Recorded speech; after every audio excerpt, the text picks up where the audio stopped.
Hey superstars, welcome to the Get Rich Without Being a Bitch podcast, and I am your host, Vanessa for this journey.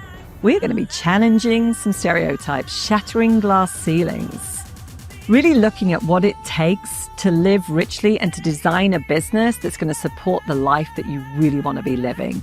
I'm going to be sharing lots of tips, tools, and strategies along the way, and I can't wait for you to join me on this journey. Hey superstars, welcome back to another episode of Get Rich Without Being a Bitch. We are diving into offers and the power of silence. So I have an episode where we talk about the most important metric that you should be tracking in your business is the amount of offers that you make to your ideal clients to work with you. If you haven't listened to it yet, find it, go back. It's really quick to go through. It's powerful and it's a total game changer for your business.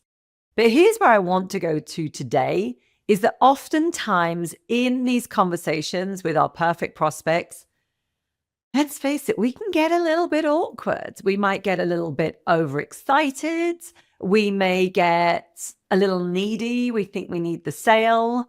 We get nervous, we get anxious. There's just a lot that happens in that sales conversation. One of the things that I've done with my clients over the years is actually get them to record their sales consultations and their conversations with clients so that they can actually listen back themselves and listen to those places where they spoke too much, they were nervous, they kind of got awkward and said weird things, or it just didn't flow. They became robotic and disconnected. And I'm giving you that as a powerful tip today. If you can record your sales conversations, even if nothing else happens and it's just you listening to them, you will learn a lot from that.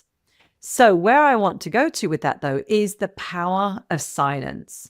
Because one of the things that happens with sales conversations, and probably why you feel so uncomfortable with your sales conversations, is traditionally sales conversations were all about pitching. It was just all about talking at you, not connecting, no conversation around your vision, your goals, what are you looking to achieve, what's getting in the way, and then kind of mapping that to a solution, right? The quintessential salesman, the sleazy salesman, was very much about this convincing. It's telling, right? My original sales coach, my very first sales coach rather, that I worked with back in Switzerland, he used to call it the kind of like show up and vomit, which I think gives us a real verbal and a visual description of what that can look like. It's just like, yeah, you show up and then it's just this verbal vomit. And the salesperson speaks the most. And then typically there might be a place for the prospect to ask a couple of questions. And then it's this, the hard pitch and the sleazy close.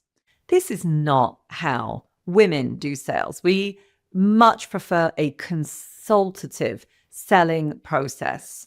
And the big differentiator is that in our sales process, we're doing the majority of listening, right? We're asking questions.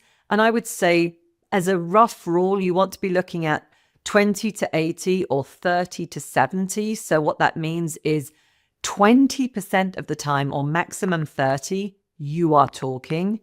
80, 70%, you're listening. And that means the prospect is talking. This is how we start to really understand far more about what's important to them, what's getting in the way, what they've tried, what hasn't worked, what they're really looking for. We don't get that, right, if we're the ones doing all the talking.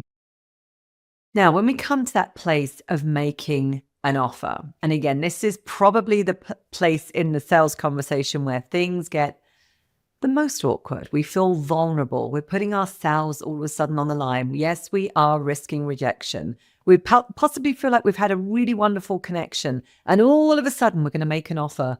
And we can feel like it gets weird. Now, it doesn't have to be. And again, go back to that last episode. I even give you the segue language into how you kind of move into a very natural offer. But here's the thing. The most important tool that you use once you've made an offer and really invited somebody to work with you is using silence. Some might call it the power of the pause. I'm just demonstrating it for you right now. We don't have to always fill the empty space. And that filling the empty space is possibly and probably where you are losing your sales.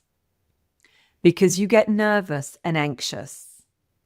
And instead of just remaining silent, you feel the need to talk. And what's actually happening in that moment is your prospect is processing. They've just been invited into something. They're going through will this work for me? Is this what I want? Wow, this sounds great. How does this work? They're starting to think of the questions. They might be working through how they're going to make the investment. Where are they going to move money from? Are they taking out a loan? Which credit card should I put this on? Right? All of these things that are happening in that moment.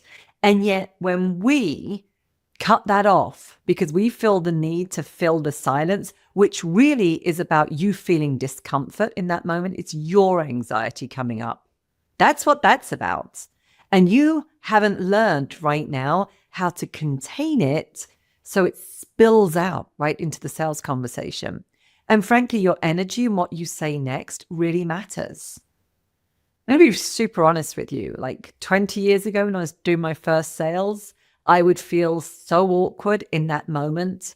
That was my moment where I would discount. I would make the offer. I would state the fees. And then I would just feel so anxious that it all bubbled over. And how it bubbled over for me was immediately into discounting.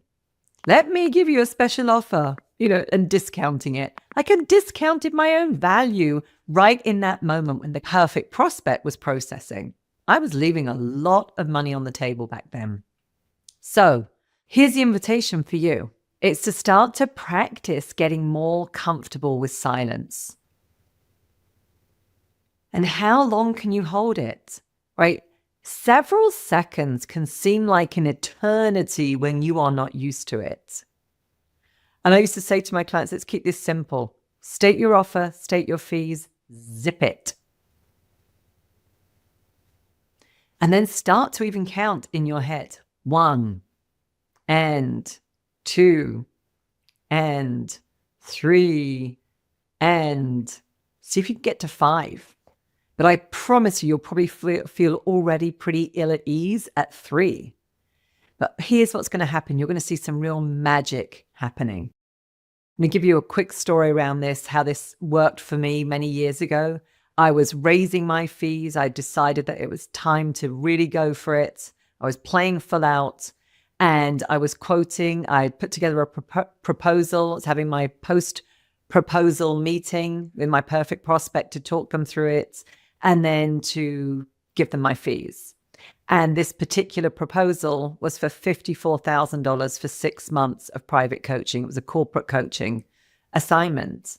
And it was the most I'd ever charged. So you bet. I really wanted the work, by the way. I really wanted the work. And you bet I felt nervousness because all of those things came up for it. What if he says no? What if I lose out? What if I've, priced myself out of the market? Oh, like everything, all the stories came up. But I was resolute that I was going to follow through. And I quoted my fee, $54,000. And I practiced what I preach and I zipped it and I remained silent. And all of those things did play out in my head. And in the not the very next second, it felt like an eternity, if I'm really honest. But it was probably, 5, 6, 7 seconds most. It felt like 10 minutes. Out of his mouth came, wow, that's more than I was expecting. And I remained silent. And then in the very next second, he said, you must be really good at what you do. Where do I wire you the money? This is the power of silence. You're leaving tens of thousands of dollars on the table because of your need, your anxiety that needs to fill the space. So, love to hear what's resonating with you today. This is something that you can practice. Practice it at home, practice it in family, practice it in conversations. Build this muscle. I'd love to hear how this is working for you. As always, please leave a positive review. Share this with other women friends in business, your peers, your colleagues. They need to hear this stuff too. And don't forget to hit the subscribe so that you don't miss any episodes.